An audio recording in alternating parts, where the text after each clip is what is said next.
Como seria o nosso mundo se os parasitas não existissem?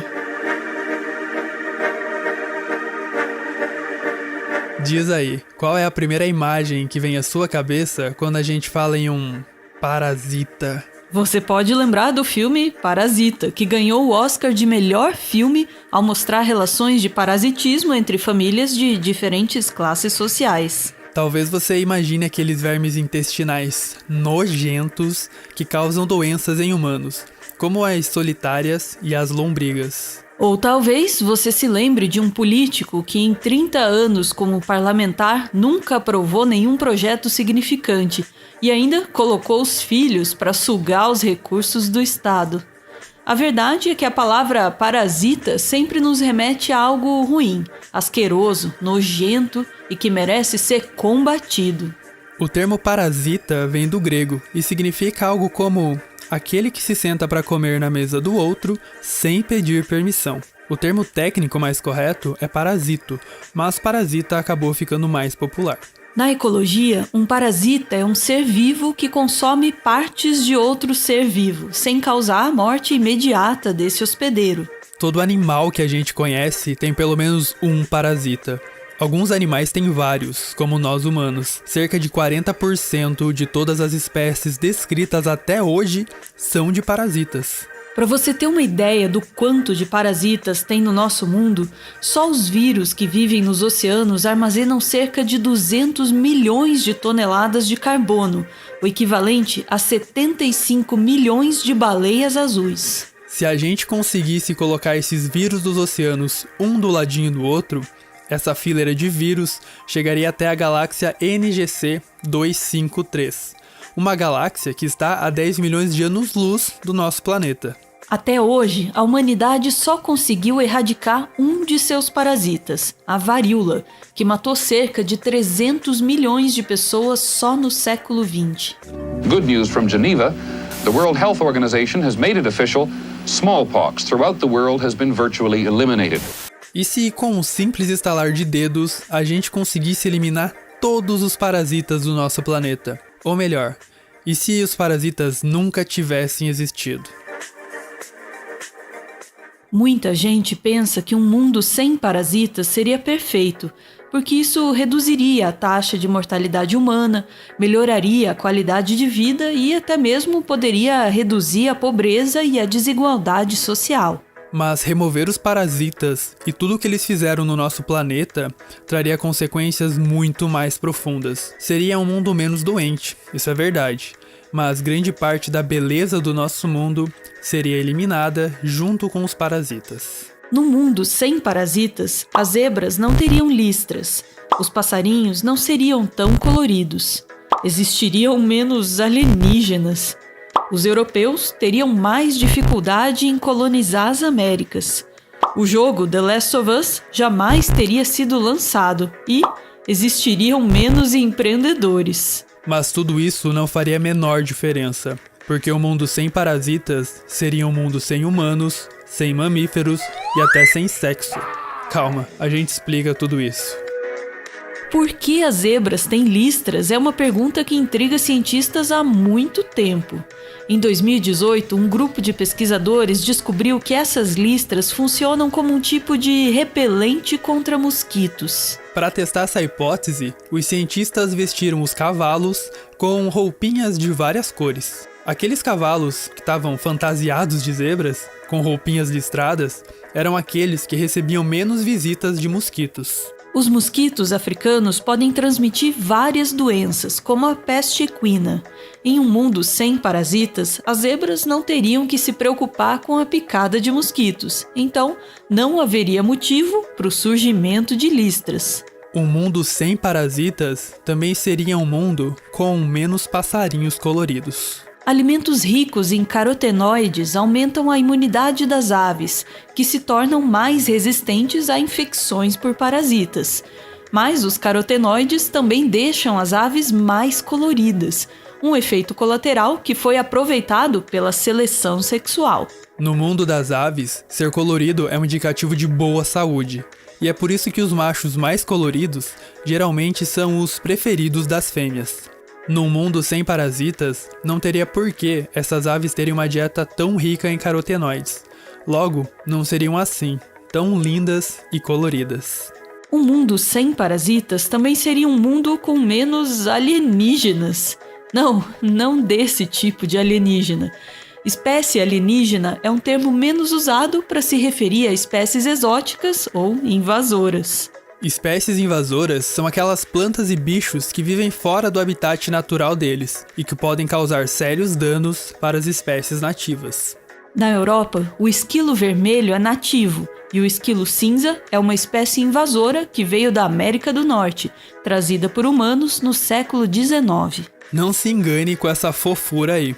Esquilos cinzas conseguiram invadir o território dos esquilos vermelhos porque eles carregam vários parasitas que funcionam como armas biológicas mortais. As doenças trazidas pelos esquilos cinzas, incluindo um tipo agressivo de varíola, não infectam humanos. Essas doenças já não são tão mortais para os esquilos cinzas, mas já mataram milhares de esquilos vermelhos. Em um mundo sem parasitas, existiriam menos alienígenas, porque algumas espécies não conseguiriam invadir territórios fora do habitat natural delas. E essas invasões facilitadas por parasitas não acontecem só na vida selvagem, não. Quando os europeus chegaram nas Américas, eles encontraram povos como os incas, tupis-guaranis e astecas. Mas os europeus não chegaram sozinhos. Eles trouxeram junto com eles várias doenças como a varíola, sarampo e varicela. Isolados durante milhares de anos, os indígenas americanos não tinham nenhum tipo de imunidade contra esses novos parasitas trazidos pelos europeus. Segundo algumas estimativas, 95% dos indígenas americanos morreram por causa dessas doenças. Melhor para os europeus, que não encontraram grande resistência para invadir o território dos nativos. Em um mundo sem parasitas, talvez os europeus não tivessem conseguido colonizar a terra dos nativos americanos, pelo menos não com tanta facilidade. Um mundo sem parasitas também seria um mundo sem o jogo The Last of Us. É que esse jogo de apocalipse zumbi no mundo dos humanos foi inspirado em um tipo de apocalipse zumbi que acontece lá no mundo das formigas. Ao serem infectadas por um tipo de fungo, essas formigas passam a ter uns comportamentos estranhos, como andar de forma desorientada, parecendo zumbis. É o primeiro sintoma de que o fungo está fazendo uma lavagem cerebral nas pobres formigas. No auge da infecção, o fungo já tem total controle sobre os movimentos da pobre formiga. O fungo faz com que a formiga suba no topo de um arbusto, morda o caule da planta com toda a força e morra ali mesmo. Espera lá, a infecção não acaba aí não, ela fica ainda mais aterrorizante. Depois de alguns dias, o fungo que hackeou o cérebro da formiga aparece de forma cinematográfica. O fungo levou a formiga zumbi até o topo do arbusto para soltar seus esporos lá de cima, provocando uma chuva de fungos que vão transformar outras formigas em zumbis. No jogo The Last of Us, um fungo parecido com esse transforma as pessoas em zumbis. Mas será que um parasita poderia mesmo controlar o nosso cérebro? Esse é o toxoplasma, um protozoário parasita que causa a toxoplasmose. O hospedeiro definitivo do toxoplasma são os gatos. Isso quer dizer que esse parasita precisa chegar obrigatoriamente até o sistema digestivo de um gato para completar o ciclo de vida dele. De vez em quando, o toxoplasma acaba indo parar acidentalmente em outros animais que entram em contato com fezes de gatos infectados, como é o caso dos ratos. O toxoplasma não consegue se reproduzir sexuadamente dentro dos ratos, mas eles dão um jeitinho de chegar até os gatos. Assim como aqueles fungos transformam as formigas em zumbis, o toxoplasma transforma os ratos em verdadeiros suicidas. Por instinto, os ratos normalmente têm medo até do cheiro da urina dos gatos. Mas quando estão infectados, esses ratos não só perdem o medo dos gatos, como também parecem ser atraídos por eles. O toxoplasma manipula o comportamento do rato para que ele seja comido por um gato. Por isso, não é uma boa ideia deixar seu gato caçar e comer ratos. No sistema digestivo do gato, o toxoplasma atinge seu grande objetivo de vida, que é se reproduzir e ser liberado nas fezes para que ele possa infectar outros gatos. Humanos também podem ser infectados acidentalmente pelo toxoplasma. Normalmente, a infecção é inofensiva, a não ser que o infectado já tenha algum problema anterior de saúde.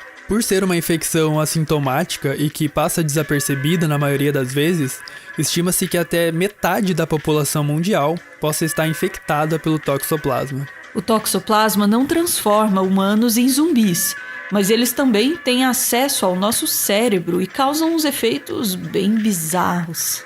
Em um artigo publicado em 2018, os cientistas descobriram que pessoas infectadas pelo toxoplasma tinham um maior desejo e mais coragem de abrir o próprio negócio. Assim como os ratos perdem medo de gatos, as pessoas infectadas pelo toxoplasma parecem perder o medo de virar um empreendedor.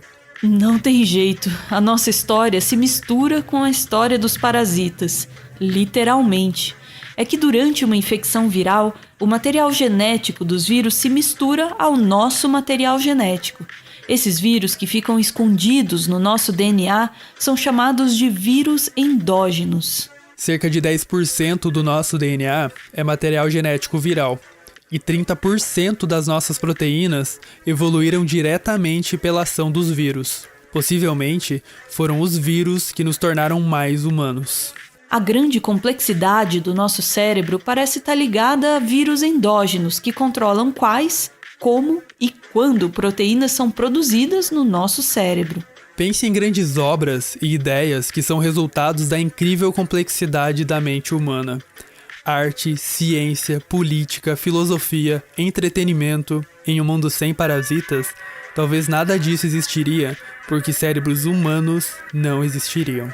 Existe ainda um outro parasita que foi crucial para o surgimento da maioria dos mamíferos, incluindo nós, seres humanos. Os hospedeiros desse parasita são fêmeas de mamíferos. Só no Brasil, todo ano, quase 3 milhões de mulheres vão parar no hospital por causa desse parasita. Os sintomas causados por esse parasita são bem variados. Vão desde enjoos e falta de ar até mudanças comportamentais. Esse parasita utiliza até um DNA viral para produzir uma proteína que ajuda a penetrar no corpo da hospedeira e roubar os nutrientes dela. Para evitar um ataque do sistema imunológico da hospedeira, esse parasita até secreta um tipo de imunossupressor que é utilizado por outros vermes parasitas. O nome desse parasita, que não é bem um parasita, mas sim um órgão com comportamento de parasita, é placenta. A gravidez é um cabo de guerra entre a mãe, que ingere nutrientes para poder sobreviver, e o feto, que também precisa dos nutrientes da mãe para poder se desenvolver. Se não fosse esse DNA viral que faz com que a placenta tenha o mesmo comportamento de um parasita, captando nutrientes e protegendo o feto de ataques do sistema imunológico da própria mãe, muitos mamíferos não existiriam, incluindo eu e você. Mas isso também não faria muita diferença, porque em um mundo sem parasitas também não existiria sexo. Sem esse tipo de reprodução, que a gente chama de reprodução sexuada, dificilmente as plantas e animais que a gente conhece teriam surgido algum dia. Se reproduzir sexuadamente não faz muito sentido. Além de todo o custo energético para encontrar um parceiro sexual, a gente ainda joga fora metade do nosso material genético na formação dos óvulos ou espermatozoides. A reprodução assexuada é muito mais fácil e econômica, por isso deveria ser muito mais comum. Mas não é isso que acontece na natureza. 99% dos seres vivos multicelulares se reproduzem sexuadamente, e isso parece ter a ver com os parasitas. Experimentos em laboratório mostram que organismos que se reproduzem sexuadamente são muito mais resistentes a infecções por parasitas do que aqueles que se reproduzem assexuadamente. Num mundo sem parasitas, não haveria motivo para nossos ancestrais de bilhões de anos atrás se reproduzirem sexuadamente. Isso significa que eu, você e 99% dos organismos multicelulares simplesmente deixaríamos de existir. Até Thanos ficaria com inveja. Mesmo o nosso planeta sendo dominado por parasitas, a gente ainda sabe muito pouco sobre eles, o que não é nada bom, já que de vez em quando surge um novo parasita que senta na nossa mesa sem ser convidado e se alimenta dos nossos nutrientes, como é o caso do novo coronavírus. A gente não espera que você tenha simpatia por parasitas ecológicos. Tem uns parasitas, inclusive alguns citados no começo desse vídeo, que são realmente bem asquerosos e que merecem ser combatidos para o bem da sociedade. Mas é muito bom reconhecer a importância de estudar esses organismos.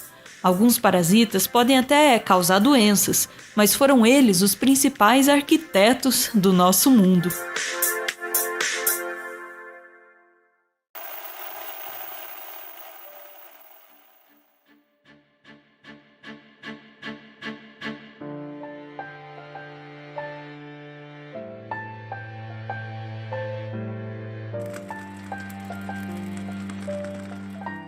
Muito obrigado por ver esse vídeo até o final. O Meteoro é mantido graças a uma campanha de financiamento coletivo. Quem participa aparece aqui no finalzinho, que é para receber o nosso agradecimento. Hoje a gente vê aí o Yuri e a Letícia, que ganha do Yuri a mensagem que segue. Diz ele: Letícia, só tenho a agradecer por tudo que fez por mim durante todo esse tempo, por me mostrar o verdadeiro significado do amor e tornar meu mundo tão mais feliz. Encontrei no seu abraço um abrigo e no seu beijo um refúgio. Obrigado por tudo. Eu te amo para sempre. Valeu, gente. Obrigado.